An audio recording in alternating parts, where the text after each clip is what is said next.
जैसे कोई हम लोगों ने देखा अभी, कोई रिश्तेदार मिल जाते ना, तो कोई बच्चा किसी के पैर पड़ता है बड़े माने, तो बड़ा चुप रहा, महाराज जी के सामने नहीं पड़े जाते। उसको बोल रहे महाराज के सामने नहीं पड़े जाते, बाहर तो पढ़ लेना है, लेकिन गुरु के सामने मेरे पैर पड़ रहा है, गुरु के पड़। ऐसा मैंने कई बार हमारे कमरे में देखा। ऐसे उन देवताओं ने कहा महाराज जी क्या हो रहा है, मेरी पूजा करने लगे, मेरी आरती उतार रहे, मेरे को सम्मान दे रहे हैं। आप देखना कई कई मंदिरों में भगवान के पास 4 लोग नहीं पहुंच रहे, और वहाँ तो उन्होंने कहा हमने तो रिजाइन दे दिया, अब हम ड्यूटी मूटी पे कुछ नहीं बाबा जी, क्योंकि भगवान जाएं तो जाएं, लेकिन मैं ड्यूटी देकर अपना अहित नहीं कर सकता। क्योंकि अयोग्य व्यक्ति के लिए लिखा है, जिनमें जिस पद के योग्य नहीं हैं, ऐसे व्यक्ति यदि अपनी आराधना आदि करा देते हों तो लुल्ल मुया, बेले लूले लंगड़े अंधे और बहरे होते हैं। मुझे ऐसा नहीं बनना है। इसलिए जो पूछते हैं, जो उनको भगवान से भी ज़्यादा महत्व देते हैं, उनसे वो नाराज हैं, मेरे से तो नाराज हो ही नहीं सकते। कोई भी सम्यक दृष्टि देवता, धरणेन, पद्मावती, जितने देवता हैं, कोई देवता मेरे से नाराज नहीं हो सकता, क्योंकि मैं उनको सही रास्ता बताता हूँ। और वो यही कहते हैं कि आप जो बताते हो कि सही है कि हमारी असीमी की पूजा ना करें। इसलिए धरणेन, पद्मावती आदि मेरे से बिल्कुल नाराज नहीं है, क्योंकि वो खुद चाहते हैं कि मैं असीमी, सम्यक दृष्टि हैं, अवधि ज्ञानी हैं। वो मंदिर में अपनी पूजा कैसे करा लेंगे, वो अपनी आरती कैसे उतरवा लेंगे। देव शास्त्र गुरु के अलावा मंदिर में किसी की भी आराधना नहीं होना चाहिए। देव शास्त्र गुरु को जो आगम में कहा गया है, उसके अलावा कोई अन्य लोग यदि मंदिर में अपनी आराधना पूजन कराते हैं तो बराबर वे दोष के भागीदार बनते हैं। तो वे उन्हें क्यों करेंगे, क्यों करेंगे। यदि कोई आपसे पूछता हूँ, कीर्ति बाबू खड़े हो गए, कीर्ति बाबू कोई तुम्हें मंदिर में लेकर के तुम्हारा कोई व्यक्ति आके तुम्हें अर्घ्य चढ़ाए तो चढ़वा लोगे, भागोगे, और जबरदस्ती चढ़ाए तो खिड़की से कूद के भाग जाओगे, मरवाएगा ये हमें। कहाँ हम गृहस्थ लोग और कहाँ त्रिलोकीनाथ का, ऐसे ये लोग होते हैं। इसलिए मैं बिल्कुल भी नहीं कहूँगा, क्योंकि सारे देवता मेरे पर खुश हैं। मैं भली कमरे में बैठा रहता हूँ, शायद ये सारे कार्यकारिका उनका काम ड्यूटी है।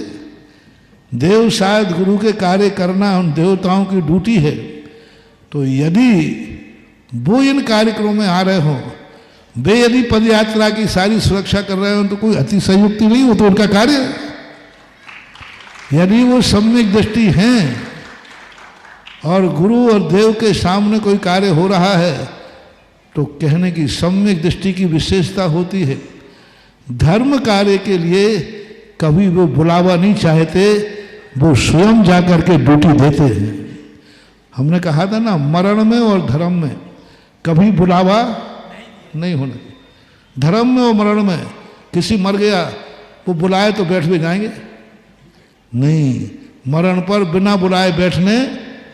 इसी प्रकार धर्म कार्य में कोई बुलाएगा तो शामिल होंगे नहीं। धर्म का कार्य हमारे भगवान का कार्य, हमारे घर का कार्य है।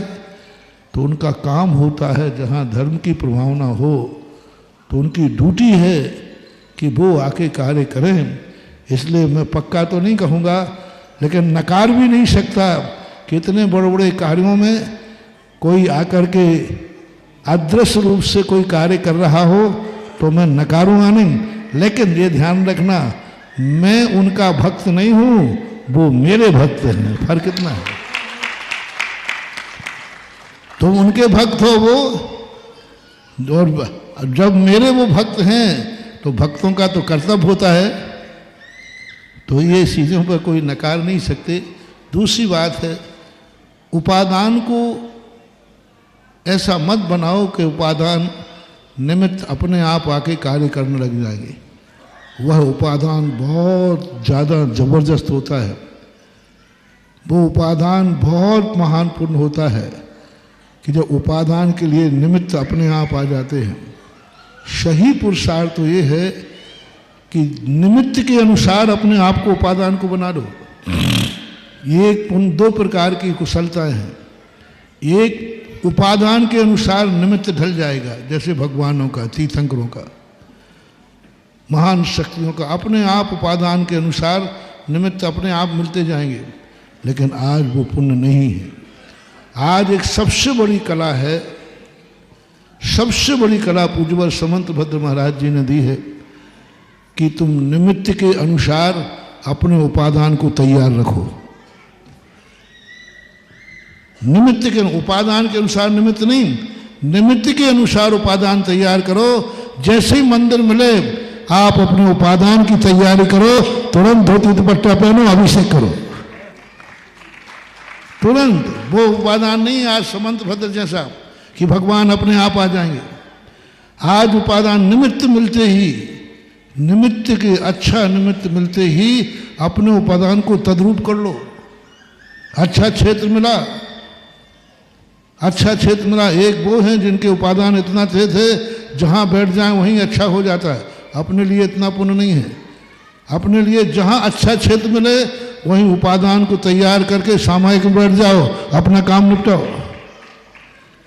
कुशलता ये है। आज पंचम काल में जिस रूप में जैसा भी थोड़ा निमित्त मिले वहीं अपने कार्य की सिद्धि कर लेना चाहिए। निमित्त के अनुसार उपादान को तैयार रखो। निमित्त के अनुसार, उपादान के अनुसार निमित्त नहीं बदलेगा इस कलयुग में, इतना उपादान नहीं है। लेकिन निमित्त मिले अपने उपादान को तद्रूप कर दो।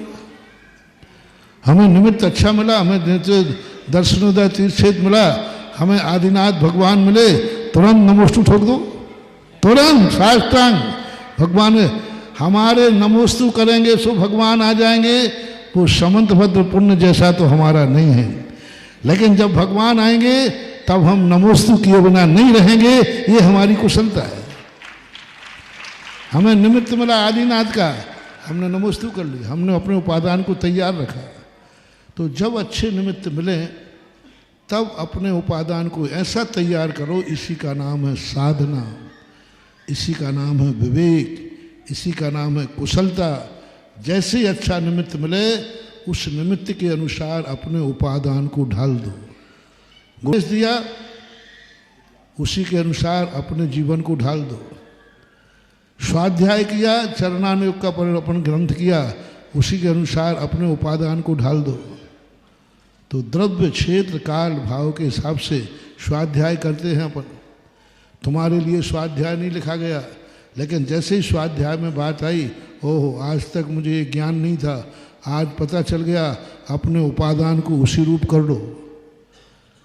तो आज पंचम काल की सबसे बड़ी कुशलता है उपादान को अच्छे निमित्तों के अनुकूल कर लेना ही हमारी कुशलता है, उसी का परिणाम है। तीसरी बात है, थूबन जी की जो बात कही पहले भी था और अब भी है। हमारे पूज्य गुरुदेव को उदाहरण दिया करते थे कि एक पेड़ था, माली उसे प्रतिदिन खाद देता था, पानी देता था, सब कुछ करता था, लेकिन पेड़ में सूखा बना रहता था। पूरे पेड़ में हमेशा सब, वो थक गया बेचारा। एक संत से पूछा कि हे संत महाराज, इसमें कोई ऊपरी बाधा है पेड़ को? मैं सब कुछ कर रहा हूँ, यही खाद दूसरे पेड़ को दे रहा हूँ, वो हरा भरा हो रहा है, लेकिन ये खाद नहीं हो रहा है।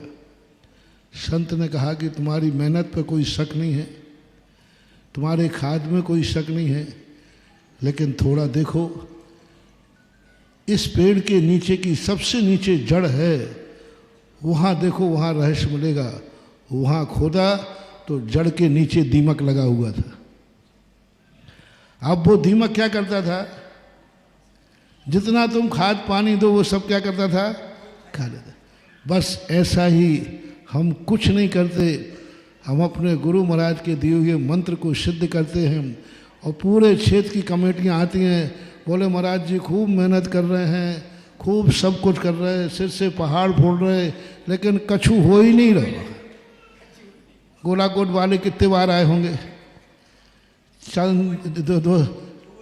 थोबन जी वाले भी खूब वर्षों से लगे। बोले महाराज जी हमारे पुरुषार्थ की कमी बताओ कहाँ है, हम कहाँ गलती कर रहे हैं? तुम कहीं गलती नहीं कर रहे, तुम बिल्कुल सही कर रहे हो। लेकिन थोड़ा खोद के देखो कहीं नीचे कोई कीड़ा तो नहीं लगा। बस मैंने थोबन जी का कुछ नहीं किया है, मात्र वो कीड़ा था, उस कीड़े को निकाल दिया, वही थोबन जी आदिनाथ हरे भरे हो गए। गोलाकोट के कीड़े को निकाल दिया, बस आज वही छेद मूर्ति वही है कि नहीं? थोबन जी के आदिनाथ वही है कि नहीं? वही है। उनके दर्शन किए और कल उनके दर्शन किए और अब नमोस्तु के बाद दर्शन किए, कल पद यात्रा के बाद लोगों ने दर्शन किए।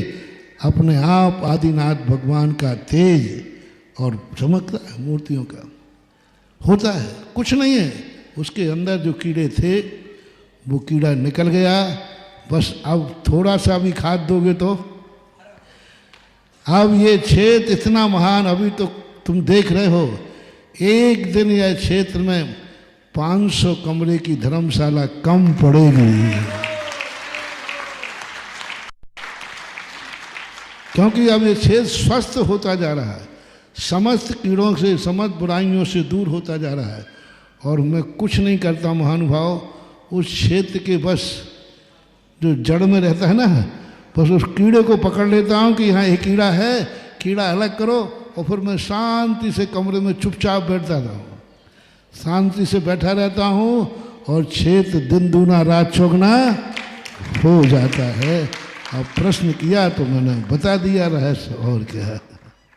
जिज्ञासा करेंगे श्री कीर्ति जी बामा।